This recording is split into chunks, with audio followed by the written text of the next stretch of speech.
So we are in a season now where we are reading through the parables of Jesus. Parables being stories that we can turn around over and over again and look in different directions and look in different contexts, and we can see different parts of this world, of our lives, and unpack these stories in a million different ways.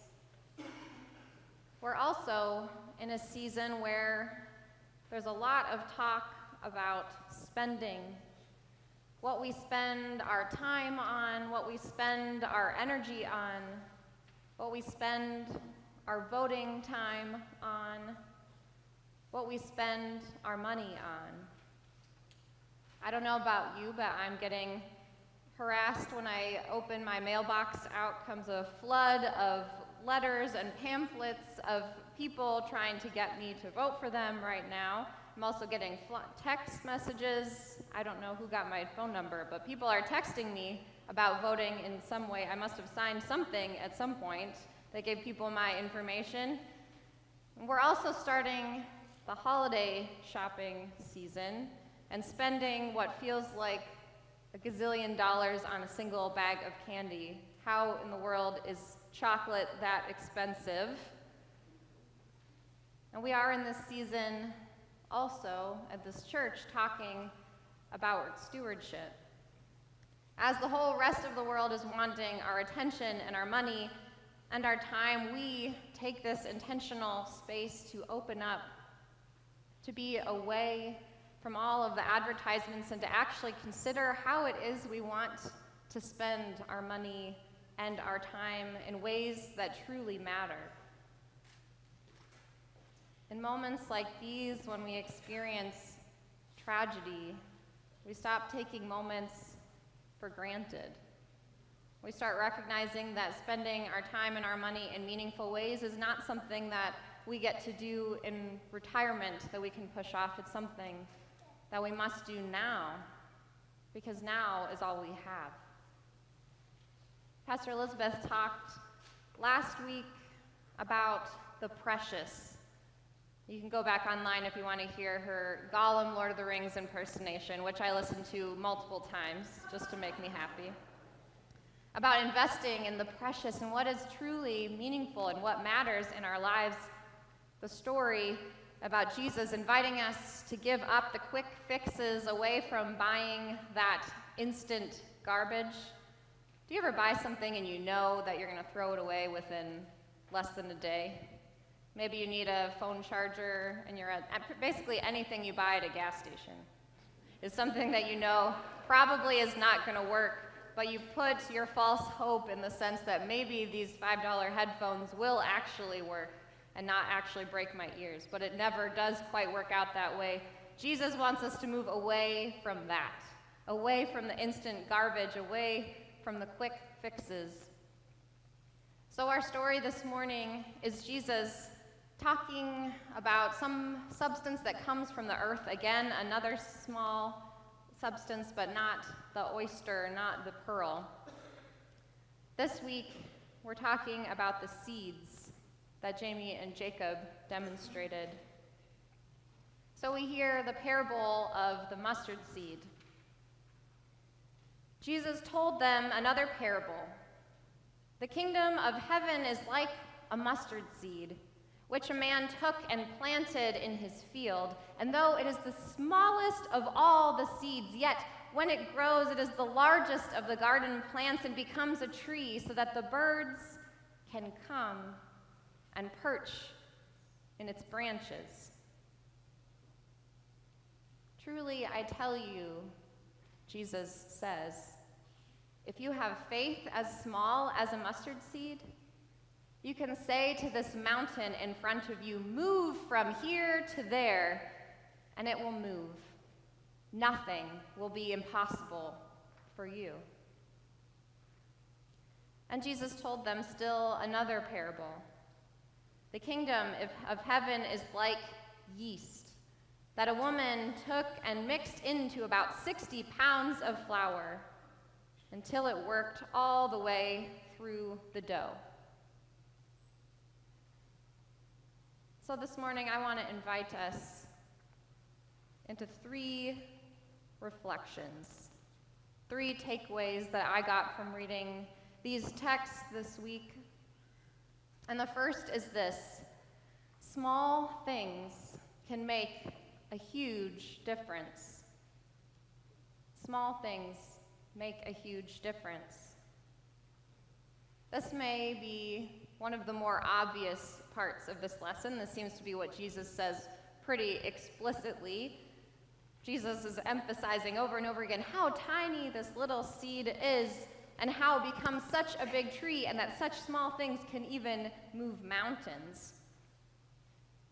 But it's worth meditating on, especially in light of the happenings in Pittsburgh, because we certainly feel the effects of how disastrous problems grow when people share only the negative little things that build up to negative big things.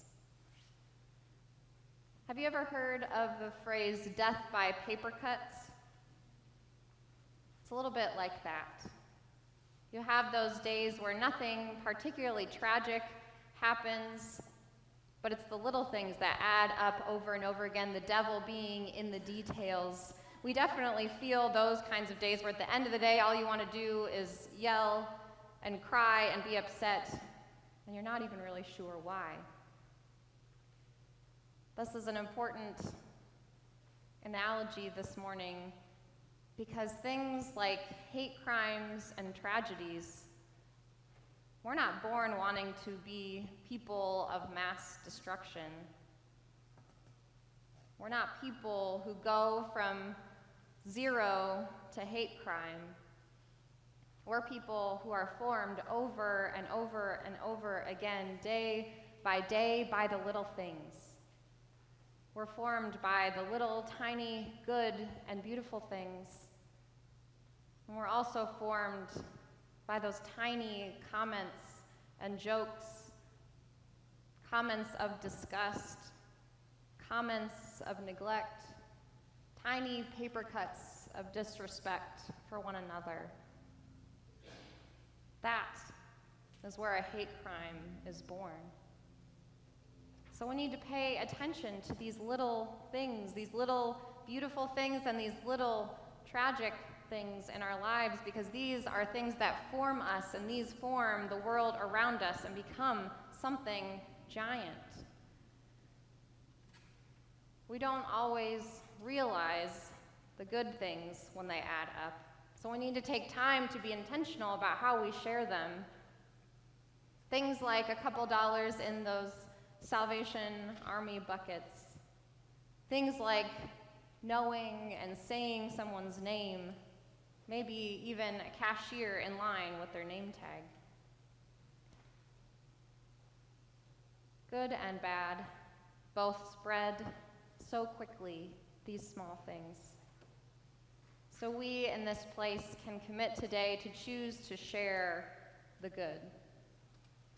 I heard a story from a family in our congregation this week that I asked permission to share that relates to the power of these small acts. The Ackerman family, Brent Ackerman is the father of Logan Ackerman, and Logan's mother, Brent's wife, is Lori. And they are regular volunteers here in the youth ministry, and Logan is a part of our high school youth ministry and confirmation here at Christ Church. And Brent and I had coffee this last week. We were walking downtown together and talking. And in case you don't know the Ackerman family, although they're a little bit of everywhere, Brent works with Rochester Fest, and Lori and Logan are often involved with a million different things going on with the theaters in town. Logan is usually in 3-ish plays at a time, one being his Rochester high school play, but then usually also 1 or 2 in the community theaters in town. He also has a YouTube channel called Random Logan, and he films himself, and he has over 1,700 subscribers. I don't know 1,700 people, I'm pretty sure. Plus, Logan is in high school, as in I'm pretty sure he's passing high school. So I'm not sure when he sleeps, and I'm a little jealous of his productivity. I had assumed that theater was always a part of Brent and Lori's lives, forever and ever. I thought maybe that they had met in a play because to me they seemed like such a theater family. But no. It turns out Logan's older brother, Andy, who is more than 10 years older than him, used to like making videos as a teenager. And he liked to use Logan as an actor in his videos. Well, I guess Brent didn't actually call him an actor. He said that Logan was probably more likely being used as some sort of prop, because he was only 3. And many of you are parents, and maybe some of you have kids who are about this same age gap. How often do they play together nicely? Probably not very often. More likely a teenage boy would be trying to get money to babysit this child, or maybe would just ignore the person, or maybe sort of torture the child, rather than be a good friend. But no, Andy engaged Logan in his videos, and 3-year-old Logan loved it. He started asking, as soon as he could talk, to make videos and participate in these plays. His first audition for a play was as a 5-year-old. And now his passion has grown to involve the whole family, where everyone can find a role and be involved. One little act of creativity, one act of generosity beyond the traditional family roles, and it changes the course of a family's life. Our second lesson from this parable this morning is that good soil matters. We must investigate the soil. This Rochester community, especially our Hanson family and all of you, many of you have farmers in your background or grew up in a farm family. How many of you have some sort of farm connection in your life? Yeah. And that's not because we have the most beautiful tropical weather for growing plants in Minnesota. It's a great place to be a farmer because of the soil. It's important.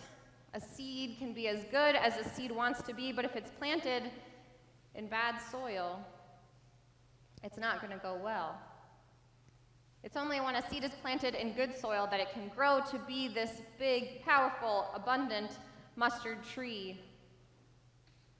So we also, when we are planting our mustard seeds and spending our time and our money and our lives, we need to be picky about what we're investing in. As Americans, this might be one of the hardest lessons for us to learn. We have so much in abundance, and as Jesus says in another parable, from those to whom much is given, much will be required. We have so many choices to make every day. Walking into the grocery store can be overwhelming with all the different brands of sweetened condensed milk you could buy. Not just one type of milk, but different types and different brands. It can be very overwhelming. It's a blessing. But there are so many people spending so much money in advertising, seeking to manipulate the ways we think and the ways we buy. There are so many people who want us to buy the instant garbage. There are also many people who are invested in us being frustrated or fighting with each other, for us being unhappy, so that we'll try to buy something to make us feel better. I saw a video that talked about America's spending habits, specifically in that season, which is coming up in less than a month over the Thanksgiving weekend. In 2014, Americans spent $50.9 billion over Thanksgiving weekend. And yes, plenty of that was spent in hospitality and in gifts, getting ready for giving to their friends and family. But it wasn't all presents. Each person spent on average $380 that weekend, and more than half of the shoppers spent $127 on self-giving. That's definitely me included, because I usually buy a new pair of moccasins every Good Black Friday. But the video I saw put these gifts into a different perspective. It said that money spent another way could have provided 200 days of clean drinking water for 25 children. Or that money could have given 1,397 meals to Americans facing hunger. Or that money could have immunized 697 children with the polio vaccine.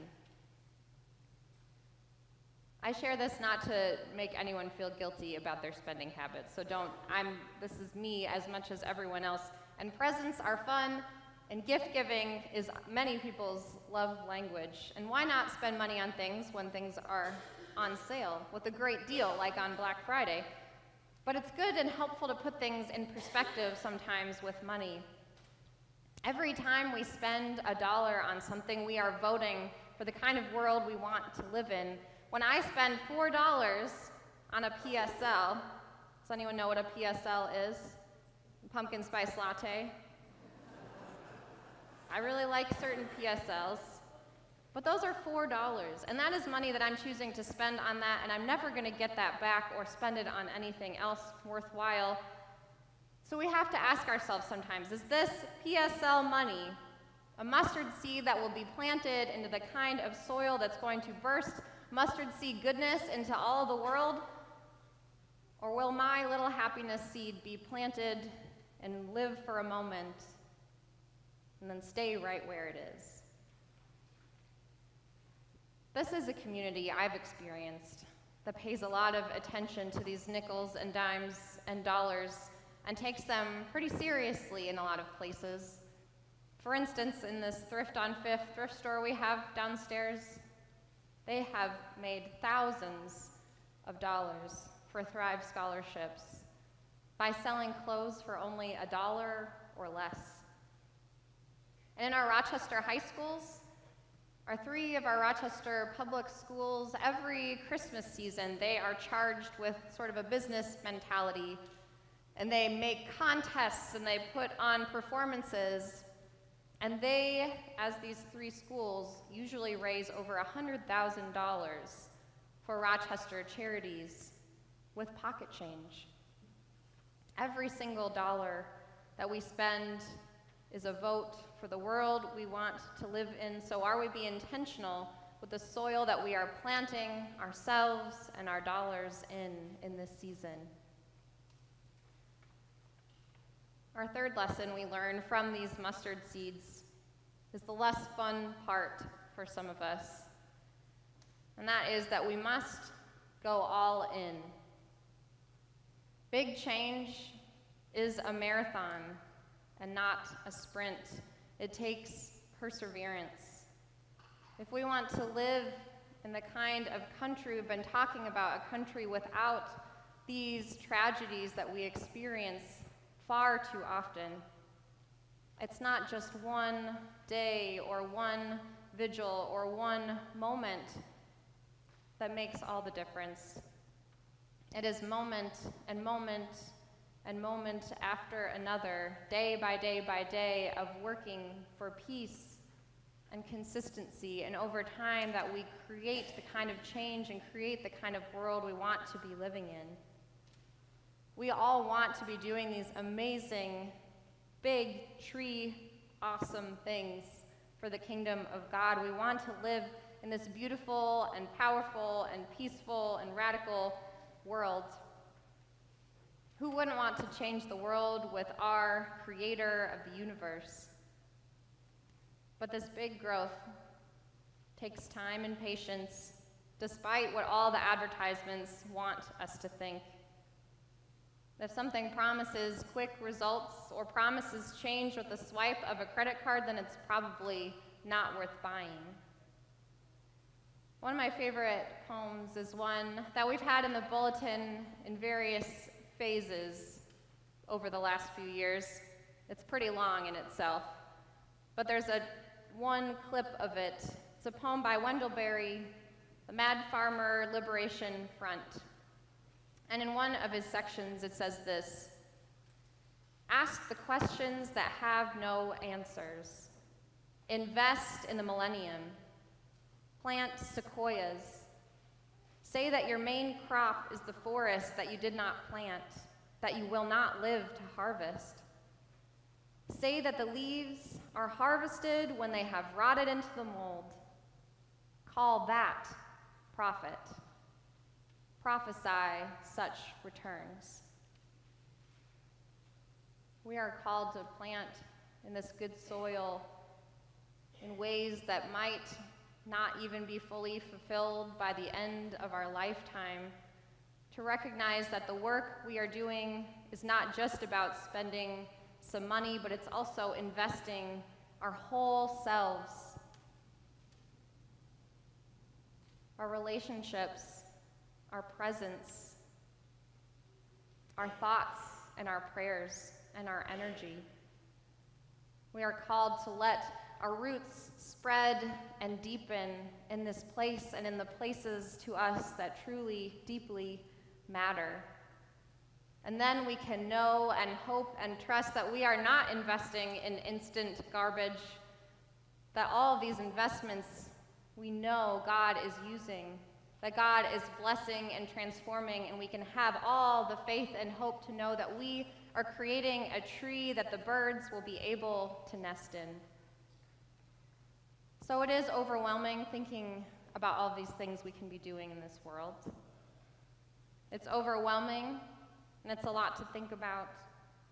But in this whole process, we get to remember that we serve a good and a wild and an all-powerful God.